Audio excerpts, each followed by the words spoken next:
এয়ারপোর্টে আরামসে লঞ্চে টাইম কাটানোর পরে আমাদের সময় চলে এসেছিলো আমাদের ফ্লাইট বোর্ড করার। তো এখানে দেখো আমরা চলে গেছিলাম।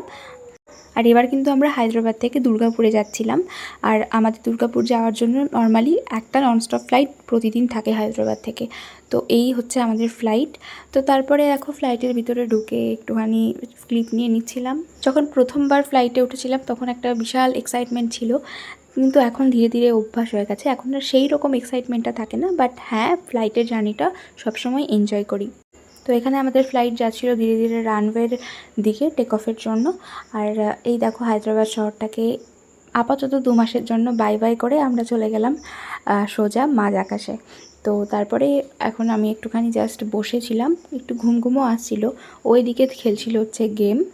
আর তারপরে এখন আমরা মাঝ আকাশ দেখতে দেখতে 2 ঘন্টা কীভাবে কেটে গেল বুঝতেই পারলাম না। অবশেষে আমরা দুর্গাপুরে ল্যান্ড করি। Follow for more.